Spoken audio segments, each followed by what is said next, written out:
தொகுதி மறுசீரமைப்பை 25 ஆண்டுகளுக்கு ஒத்திவைக்க வேண்டும்.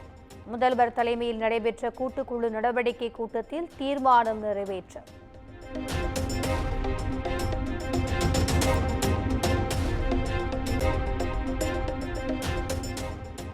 தொகுதி மறுவரையறை விவகாரத்தில் 7 மாநில எம்பிக்கள் நாடாளுமன்றத்தில் இணைந்து போராட முடிவு.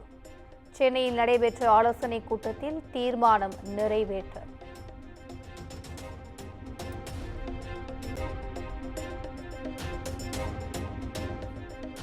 தொகுதி மறுசீரமைப்பு கூட்டு நடவடிக்கை குழுவின் அடுத்த கூட்டம் ஹைதராபாத்தில் நடைபெறும்.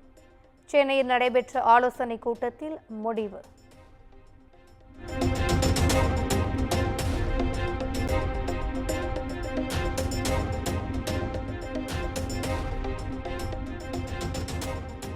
தொகுதி மறுசீரமைப்பு என்பது எம்பிக்கள் எண்ணிக்கை மட்டுமல்ல, மாநிலத்தின் உரிமை, கூட்டாட்சி தத்துவம் பாதுகாக்கப்பட வேண்டும் என்று முதலமைச்சர் பேச்சு.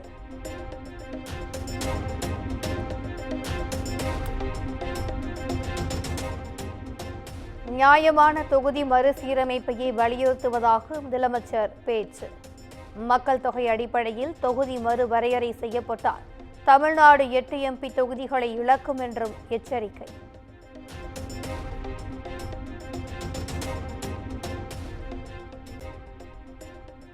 எம்பிக்கள் தொகுதி குறைந்தால் சொந்த நாட்டிலேயே அதிகாரமற்றவர்களாக மாறிவிடுவோம்.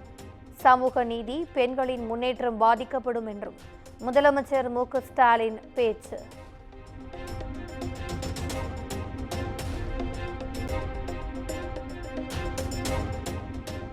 மக்கள் தொகையை கட்டுப்படுத்திய மாநிலங்களை மத்திய அரசு தண்டிக்கிறது. தொகுதி மறுவரையறை கூட்டுக்குழு கூட்டத்தில் துணை முதலமைச்சர் உதயநிதி கண்டனம்.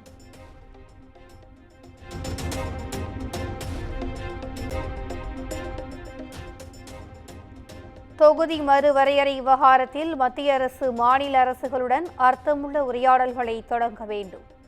கேரள முதலமைச்சர் பினராயி விஜயன் வலியுறுத்தல்.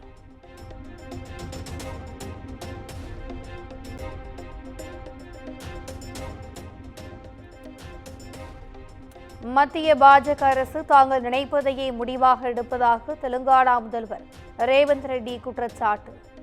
தொகுதி மறுவரையறை விவகாரத்தில் கட்சி வேறுபாடுகளை கடந்து போராட வேண்டும் என்று வலியுறுத்தல்.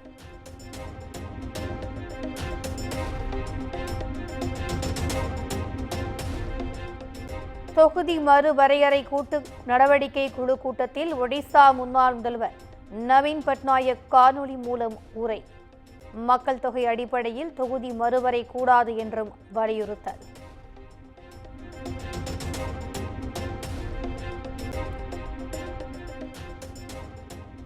தொகுதி மறுசீரமைப்பு கூட்டத்தில் கேரளா, தெலுங்கானா, பஞ்சாப் முதலமைச்சர்கள் பங்கேற்பு.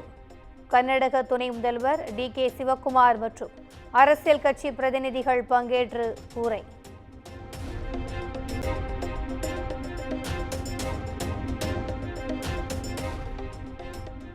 தொகுதி மறுசீரமைப்பு கூட்டு நடவடிக்கை குழு கூட்டத்தில் தாய்மொழிக்கு முக்கியத்துவம். ஆங்கிலம் மற்றும் அவரவர் தாய்மொழியில் தலைவர்களின் பெயர் பலகை.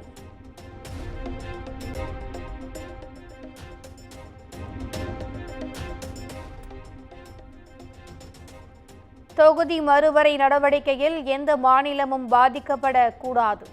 பிரதமர் மோடிக்கு ஆந்திர முன்னாள் முதல்வர் ஜெகன்மோகன் கடிதம் மூலம் வலியுறுத்தல்.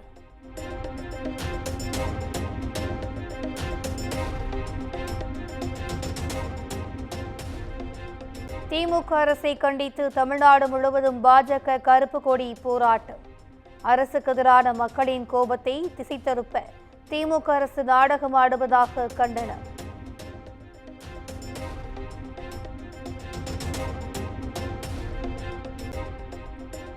அண்டை மாநிலங்களால் தமிழ்நாட்டிற்கு ஏற்படும் பிரச்சனைகள் தீர்க்கப்படவில்லை. தொகுதி மறுசீரமைப்பு என்ற பெயரில் திமுக அரசு நாடகம் ஆடுவதாகவும் குற்றச்சாட்டு.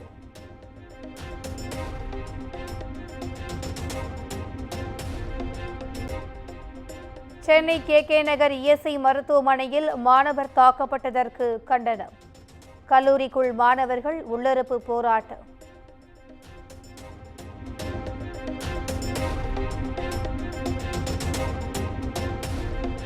தாவேக பொதுக்குழு பணிகளை மேற்கொள்ள 5 குழுக்கள் அமைப்பு. தொண்டர்கள் அந்த குழுக்களுக்கு ஒத்துழைப்பு அளிக்க கட்சி தலைமை அறிவுறுத்தல்.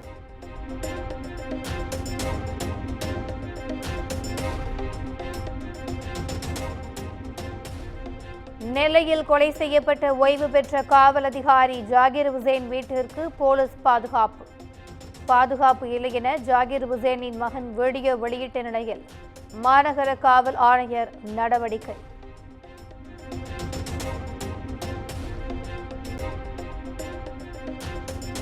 கும்பகோணம் அடுத்த சுவாமிமலையில் பிரபல ரவுடி வெட்டி கொலை. சிறையிலிருந்து கடந்த வாரம் நிபந்தனை ஜாமீனில் வெளிவந்த நிலையில் மர்ம நபர்கள் வெறிச்செயல்.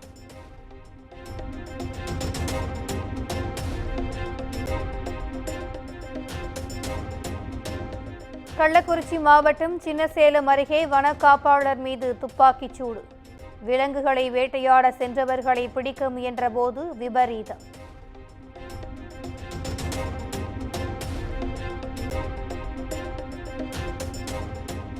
சென்னையில் ஆபரண தங்கத்தின் விலை சவரனுக்கு 320 ரூபாய் சரிவு. ஒரு சவரன் தங்கம் 65,840 ரூபாய்க்கு விற்பனை.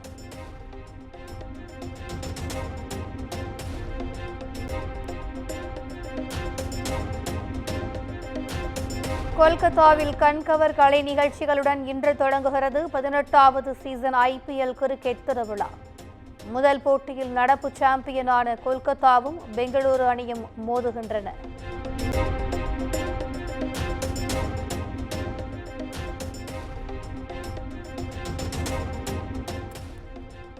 டெல்லியில் காலனி விற்பனையகத்தில் பயங்கர தீ விபத்து.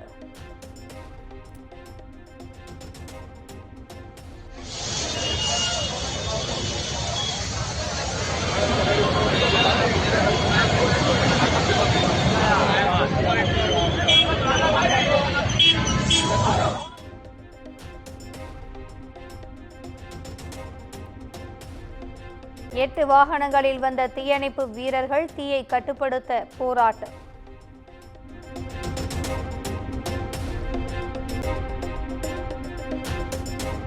கர்நாடக அரசு போக்குவரத்து கழக கண்டக்டரை மராத்தி மொழியில் பேச வற்புறுத்தி தாக்கிய சம்பவம். கன்னட அமைப்புகள் அழைப்பு விடுத்த முழு அடைப்பு போராட்டம் தோல்வி.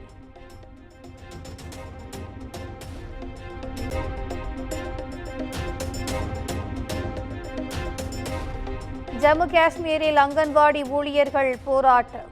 ஊதியத்தை உயர்த்தி வழங்க கோரி முழக்கம்.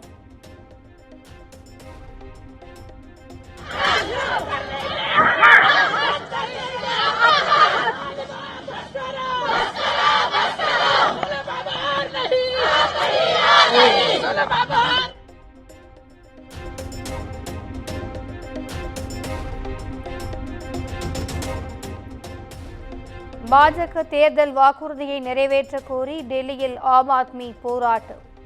மகளிர் உரிமைத் தொகையை உடனடியாக வழங்க எதிர்க்கட்சித் தலைவர் அதிஷி வலியுறுத்தல்.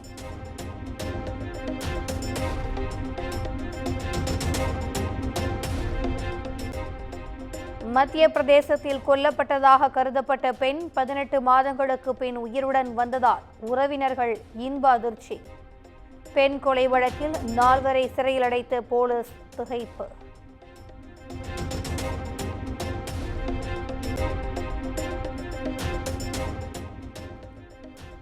லடாக்கின் கார்கில் மாவட்டத்தில் சாலைகளில் மலை போல் குவிந்த பனிக்கட்டிகள். கனரக இயந்திரங்கள் மூலம் பனி குவியல்களை அகற்றும் பணி தீவிரம்.